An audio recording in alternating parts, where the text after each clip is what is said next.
Welcome back to the Kingdom Flow podcast for another weekly episode here. We're glad to have you. Today we've got our lovely guest, Mr. Ian Sperry. Here I am. I guess he's not a guest, he's our co-host. Yes. The co-host of the Kingdom Flow podcast. Welcome back. Thanks for tuning in. Yes. This one will be a good one. We've got a lot to talk about. We've already been catching up. It's taken us almost an hour to I talk a lot. we both have a lot of things to say, a lot of catching up to do. I think it's good. One day that's kind of how this podcast was started. But one day we should just press record. Just throw it out there and see. We have to put like PG-13 or something on the. No. Well, for me, not for you. No. No, I'm joking. Well, they already have to do that when they tune in. They can see your little legs when you wear your shorty shorts. So, we gotta warn our listeners that if they go on YouTube, these are to 7 shield inch. their eyes. These are 7-inch, not 5-inch. You got this. Yes. So if you are catching a one of the reels, one of the YouTube reels or no, YouTube short, Instagram reel. Gosh, I'm sounding old. It's a Instagram reel, YouTube short. And if you catch them and you see a little legs, just pay no attention. Just pretend like it's not there. Not there. Just keep your eyes on his face. That's right. Or just close them. Just close them and listen to it. Yeah. Just listen. That's all it's there for. There you go. But yeah, we got a great show for you again today. But I did have a question before we really get going, because we do have, we always start with something light. And we were talking, and we actually brought this up on a previous episode that was around Christmas time, when one of your children's was essentially buying gifts for themselves. Yes, Luke. And I was just made aware by my son, who came down yesterday, and magically this scooter came out of nowhere and it showed up on your doorstep again. And I'm just like, at what point, we talk a lot about accountability on this show, and this is good. we have to practice what we preach Yes. sometimes. And in this case, the execution of locking down your Amazon account did not happen. No, So what I'll is tell you, it's my fault. I have realized. So in the past, when I go to buy something on Amazon, I don't look at what is already in the cart. Okay. I just click. I can see where it's going. I click purchase and it just goes. Well, there's now been multiple occasions, probably 3, that my wife has put things in there that she's wanted, knowing that I don't look at the cart. I just buy the thing that I want and we go. Interesting. So then it shows up at the door, like, what is this? She goes, I didn't buy it. Oh. And technically she didn't buy it. Little sneaky sneak. Oh. Well, so the kids have picked up on that. Okay. So This is interesting. I buy some vitamins. I click like the buy, and it automatically buys, or like it goes to the deal and you click buy and it buys the entire cart. I'm probably very naive, but I'm not looking at the price. I'm just clicking the button what I want. I see the price of the thing. I click it, I buy it, and we just move on. Well, you think that the shipping costs just happened to be another, 30 grand? Not 30 grand. Didn't $30. Didn't look at it. Just didn't think about it. So the other day I get my vitamins in this large package at the front door. And I'm like, what the mess is this? Well, it happens to be this very, very nice scooter. And I said, well, who ordered this? And I looked at Michaela and she goes, not me. And I looked at the kids. I said, you ordered this? She goes, I didn't order it. And technically they didn't. They didn't. It was me who ordered it. They were waiting. But they set me up. Interesting. They set me up. Wow. So I'm getting set up by my own kids and wife right now. So we got to have a real intervention here soon. Okay, that is your fault. Passcodes. That is your fault. It is my fault. No, it's 100%. So they open it up, they set it up, he's riding on it, and I'm going, well, how do we, what do we do here? What do we do? Like, wait a second. So passcodes are coming on, or some form of passcodes. Yes, passcodes. It's passcodes. It's going to be passcodes. I'm locking that sucker down like Fort Knox. Well, if something does squeak through again, you can always return it. Let's just remember, you can always return it. Yeah, you can. You can return it. But it's one of those things like your son, look at the tricks, Dad. He's doing this trick. And I'm like, where do you get that, Michaela? And it's like, oh, son, put it back in the package and we got to return it. You No, know? don't let him open it Well, first. I didn't know it was open. It wasn't me. Their Everything. office is right there by the door. I'm working. I'm busy. Real busy. No, I know exactly what you do. And you took time out of your day from playing golf. I know on Thursdays you usually play a little golf. And so thank you for doing that. We know you're You're really welcome. busy, but I'm known to swing a stick or two, you know, a when I'm couple not. times during the week. When I must, when I Well, lock must. it down. That's okay. Here's the challenge for you. Lock Okay, it down. I'm gonna lock it down. Lock it We're never gonna have a story like this again. we're not going to bring this up again on the podcast Can't because do this is it. now the second time that we're Yeah, bringing this it's up. really embarrassing. And that's why we talk about accountability. Yeah. So I'm going to now hold you accountable That's right. to lock it down. I'm locking it down. So yeah, that's the story. All So right. if you ever want anything, just get on my Amazon account, That's kind of what I'm put thinking. it Like, in the cart, and I don't notice it. I 'cause buy what I want, sometimes, and then it, you know, every now and then Caleb leaves his iPad at our house. Just So buy I'm what you like, want. interesting. I wouldn't know. I not only could I put it in a cart, I could change the address and Ship have right it to just you. come right to me. Wouldn't have a clue. I would not, and that's scary to think about. I've got to figure it out because I would not have a clue. There it is. So Well, all right. Well, we'll be talking. hopefully they don't continue to take advantage They of won't. Or they're getting spanked. They know Anyway. better than that. But we are going to carry a conversation. So we kind of started talking about this a little bit off air, talking about, well, I'll frame it up and then we'll get right into it and just Okay. see where it goes. But something that I think I've thought about this off and on, might have even mentioned it once or twice on the podcast, is it's really just it's about the fruit that we are. Let me back that up, JJ. Let's kick that off. Cut. Well, I'm just completely had a brain fart, and I would Pootsy. You ever Where heard that should word pootsy? Pootsy. That's what my mom used to. So you knew my mom used to call it Big Bird instead of a wiener. Okay, remember that? Remember I told you that? And a kooky instead of a vagina. So I went around like in the 4th grade, 5th grade, calling it a Big Bird. Okay, and a kooky. Okay, this is my life growing up.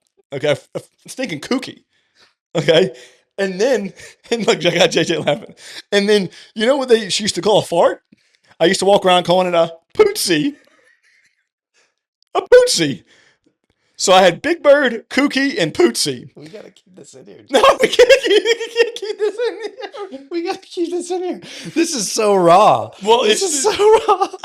You said you had a brain fart and made me think of Pootsy.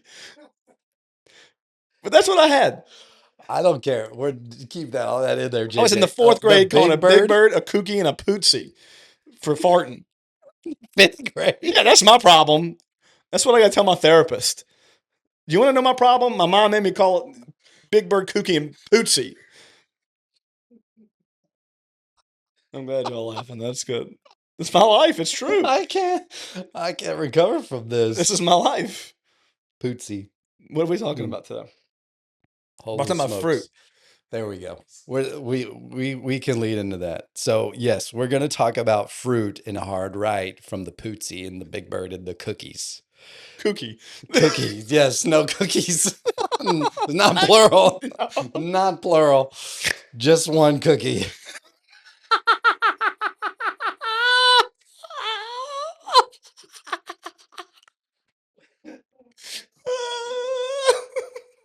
Just one.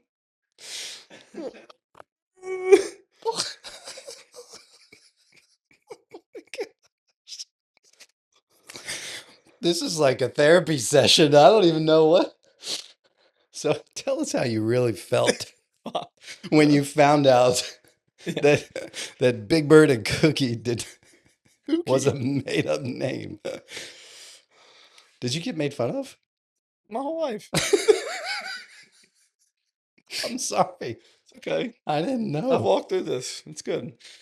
I'm sorry that this got brought back. Oh, geez. Wow. Okay. All right. Yeah. You're all ready now. Yeah. Look at you. I'm ready to go. You're ready to go. Let's go back to this as we recover from this deviation. We're talking about fruit today, not cookies or Big Birds or Pootsies. We are talking about fruit. Fruit. Yes. And the fruit that you bear, that's where we're going to go with this. Excited. Okay. We got the giggles out. And JJ, you're going to leave all that in there. Oh, Jesus. All of it. So let's go. Let's talk about today's topic if Okay. we can. Jump on I it. cannot take you anywhere, dude. Uh, Good grief. It never ceases to amaze me. But anyways, back to the fruit conversation. Yeah. So as something that we talk a lot about is we try to focus our conversations on helping listeners with things that really are just moving in our lives. And Yeah. so this is a question that I've been contemplating for quite some time over the last several years, which I think has in turn, excuse me, I think it's helped me create more disciplines in my life to, set up certain things that can help me live out my faith, because that's the ultimate goal. How can I live out my faith every single day? And so it really, as I was thinking about this podcast, the question that kept coming back to my mind is, what if the biggest false teacher in your life isn't necessarily a pastor on stage, but a Christian in your church or at your dinner table or your neighbor, something to that effect, which led me to this set of verses that I want to highlight in the Sermon on the Mount, and it's Matthew 7:15-23. And then you can probably guess where we're going if you know where that is. I know you can because you're a theologian. But anything but yes.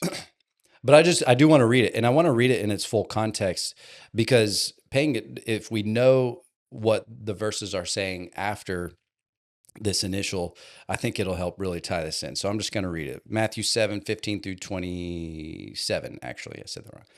Watch out for false prophets. They come to you in sheep's clothing, but inwardly they are ferocious wolves. By their fruit you will recognize them. Do people pick grapes from thorn bushes or figs from thistles?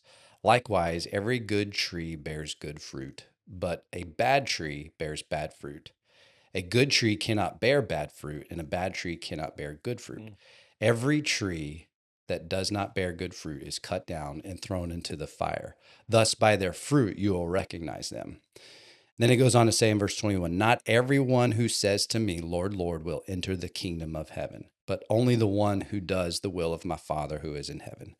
Many will say to me on that day, Lord, Lord, did we not prophesy in your name, and in your name drive out demons, and in your name perform many miracles? Then I will plainly tell them, I never knew you. Away from me, you evildoers. And then this last set, verse 24. Therefore, everyone who hears these words of mine and puts them into practice is like a wise man who built his house on the rock. The rain came down, the streams rose, and the winds blew and beat against that house. Yet it did not fall, because it had its foundation on the rock. But everyone who hears these words of mine and does not put them into practice is like a foolish man who built his house on the sand. The rain came down, the streams rose, and the winds blew and beat against that house, and it fell with a great crash. A lot of verses, but the theme of that I really want to hit on is, in today's society, a lot of times when we think of false prophets, we automatically think of somebody that we see on TV or we see on a social media post that is, quote unquote, speaking heresy. And although that could be the case in a particular case, what I think is really resonating with me, and what I think is relevant to this, because when you go into verses 21-27, where he talks about some of these other things about, anyone who hears these words and doesn't put them into practice, that's the everyday person for me. And so instead of looking at this verse, when we talk about watch out for false prophets, or when we see sheep in wolf's clothing, what I'm really trying to retrain my mind is like not to automatically think of another person, but to look inwardly at myself and my spirit, and then ultimately what fruit I am bringing out and what I am trying to bear into my legacy with my kids, and just the impact that I'm trying to make from a spiritual standpoint. And so I don't think a lot of people think of it that way. I think when a lot of people see this verse, they are thinking about a person.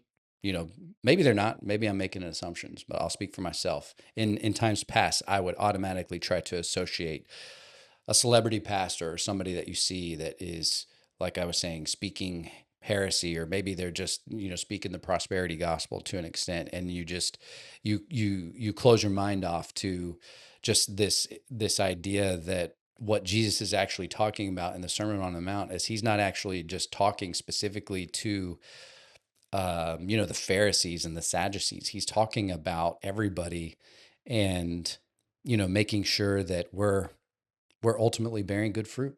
Mm-hmm. And so I want to pause there.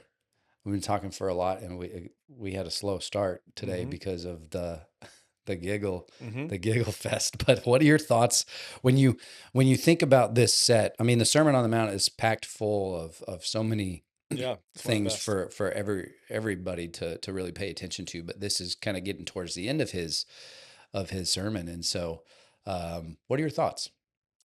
So are you? I wanted to backtrack. You said something at the beginning about. Did you say something in the long lines of like you being like you self sabotaging at some level, or did I misunderstand that?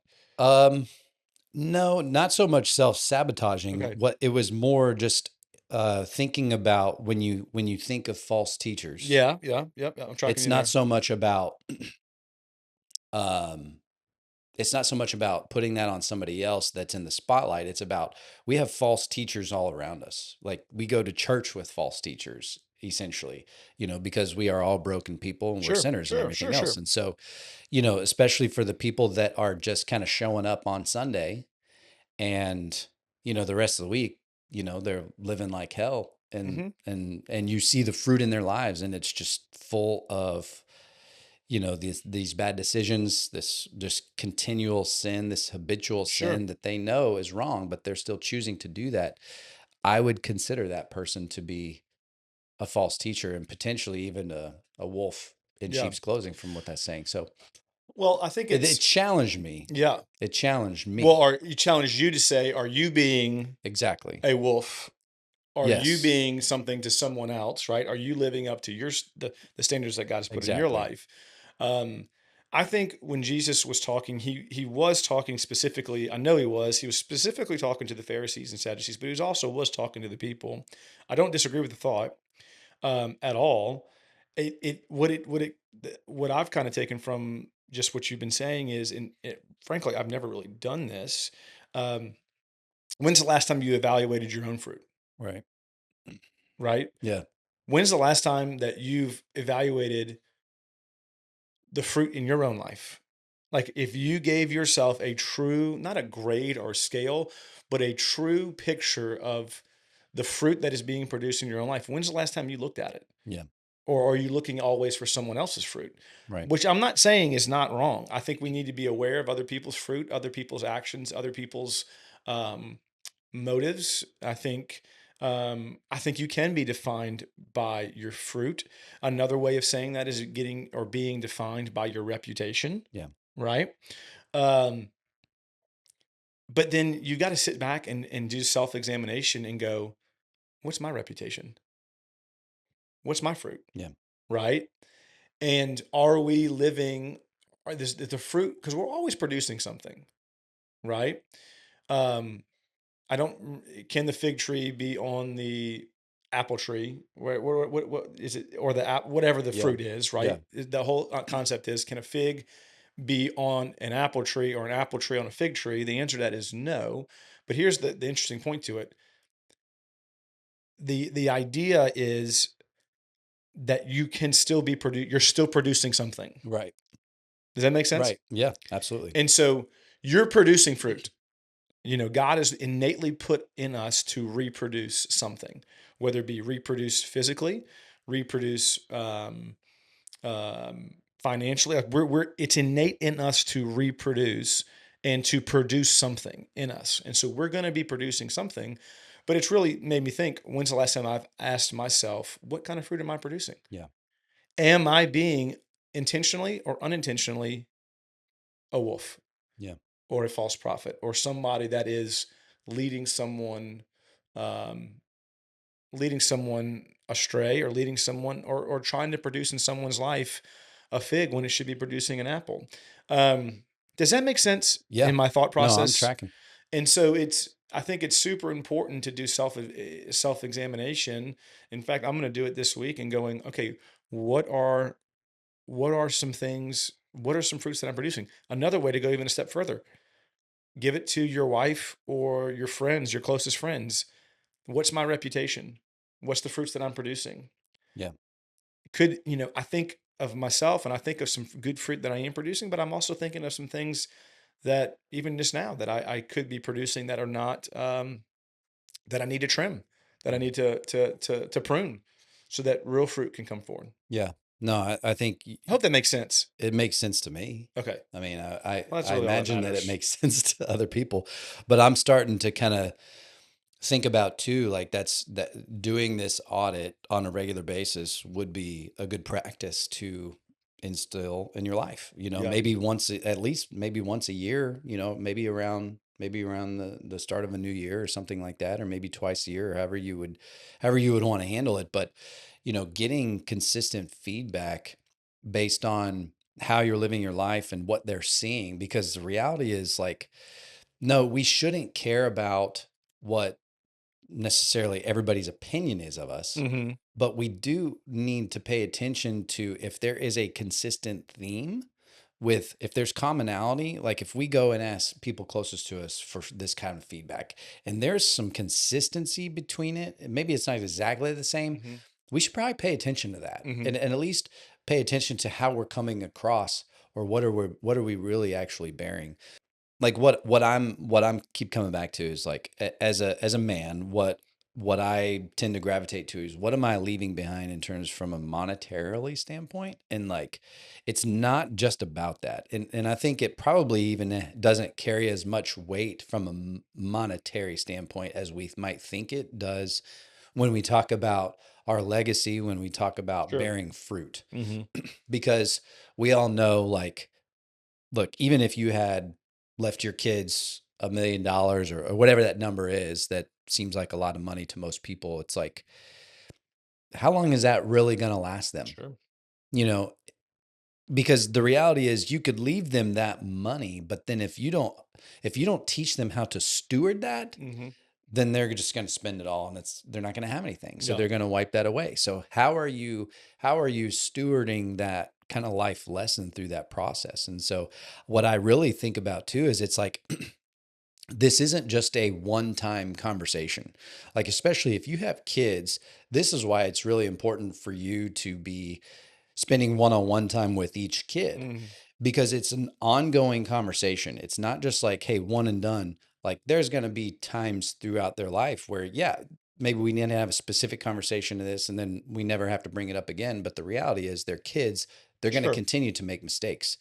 So it's kind of this ongoing conversation of like, in terms of how they hear from God or how they steward money, how they like all these life lessons that we think about. And ultimately what we're doing is we're building that legacy, and not just from a monetary standpoint, but the legacy on something that will outlive you, and ultimately coming back to the fruit of our lives, and we're seeing it play out and go past us and outlive us. It's a fruit that's going to reproduce for generations. Yeah. That's the idea, right? It's like a grape on a vine that produces a batch of wine, but it can continue to reproduce and reproduce. I think as you talk about kids, I think kids are one of the greatest indicators of or the greatest fruits in our lives. Yeah. Like they are a lot of times a direct reflection of the fruit in your life. Yeah. And so and there's to be completely again mine are 9, 7, just turned 5 and 1 year old. But I I love this is good that it kind of brings up what I've been I love when people compliment my kids. And I love it for a couple of reasons. Number one, I love it because it shows the fruit in their life is being plentiful and good. Yeah. But I also love it because it directly represents me in the fruit that's in my life. Yeah. You very rarely, now there's some outliers, but you very rarely have kids that are bad apples, right? That come from, I should say long-term bad apples that come from good fruit trees. Yeah. Does that make sense? Well, that's the scripture reference. Yeah. Oh, yeah. But that's No, I mean, that's literally what it says. Where is it? Verse 17. Every good tree bears good fruit, good but a fruit. bad tree bears bad Bad fruit. fruit. Yeah. Um, so I think that's a key indicator. I did this one time. I had an anonymous fill out when I opened my shop the first time, or the first one years ago, and I had them fill out and anonymously give feedback to me as a leader. And I really need to do it again because it was one of the greatest insights that I had. I had no idea who filled it out. I had no idea, I had no idea. And so, but it did show consistent patterns. One of those was controlling. Like Mm. I was overly controlling. So I had to work on that. But I say all that because those we employ, those we work with closely, our children, they are all a direct representation of me. I've been reading through First Kings, been loving it, but I believe it's First Kings chapter 10 when the Queen Bathsheba, is it Bathsheba that comes in? No, it's not Bathsheba. Um, the queen comes in. I forgot. She's a foreign queen, lots of money, and I have a reason for saying this, but top tier lady. She comes into Solomon and she describes Solomon's greatness, right? Yeah. She describes his awe, how incredible he is. But the crazy part about it in the scripture, which hit me, was she was describing his people. She wasn't describing Solomon. Mm. She was describing Solomon's fruit Yeah. in his people, how excellent, how dressed they were, how just all of the qualities of his people. But Yeah. she wasn't even talking about Solomon. Mm. She was talking about his people. Yeah. So I say that to say she was talking about the fruit that was in front of her. People are gonna be able to judge you, and they should judge you based on your fruit, both personally and externally, meaning the people that I employ, my children, my friend groups. Does that make sense? Yeah. Okay, I'm just Absolutely. making sure I'm tracking correctly because it really there's multiple areas of fruit that are in your life that are important that other people see. Who you associate yourself with. I'll give you an example. If I'm and this is just a far off crazy example, but if I'm in New York City and I see Howard Stern and I take a picture with Howard Stern and post it to my social media, what fruit am I putting out there? Yeah. Who am I attaching myself to? Right. Does that make sense? Absolutely. And we have, some, People don't think about that. people don't think about that, right? If first off, I'm never with another woman without my wife, but just put it out there. What if there was a picture, right, of me and another woman, right? And there was nothing wrong with it, right? There was Yeah. nothing ill going on. There was no cheating. It was an innocent thing. But the fruit of that, the look of that shows fruit something different. Yeah. You tracking with me? Oh yeah. So I think it's super important to, number one, do a self-examination of what fruit am I producing as an individual? What fruit are we producing as a family? What fruit are my children producing? Yeah. Right? And then what fruit am I allowing in my circle? Yeah. That's good. Does that make sense? Absolutely. Absolutely. And I think too, another question is, would people actually, if they saw you and didn't know you, Yeah. would they notice any difference between you and maybe somebody that is just that they know is a non-believer? Like Yeah. would that even resonate? Resonate them. Yeah. Because of the power that lives inside of us when we make that decision, there is a beacon of light that I believe that does exude when we are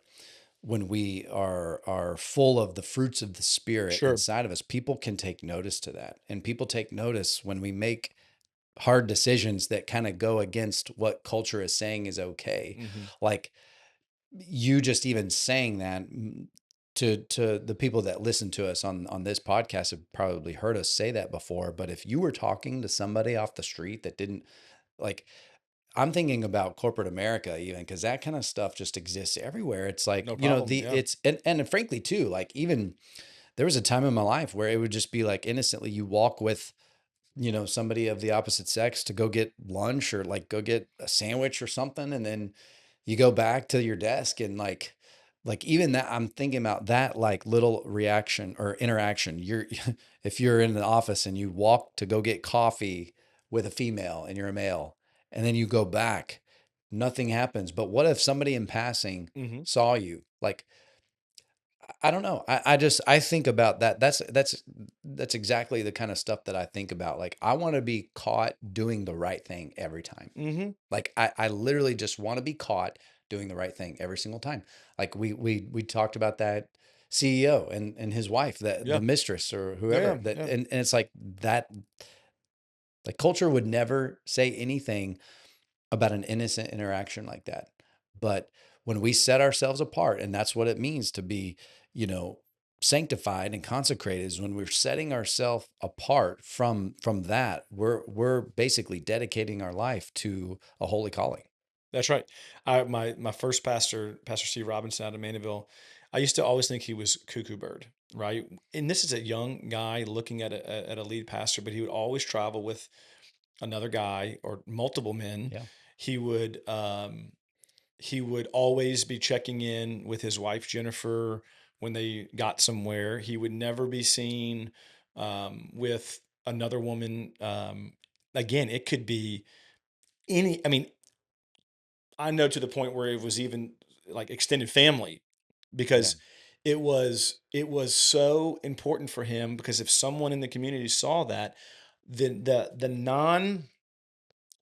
everyday person is going to look at that and wonder. They're going to think.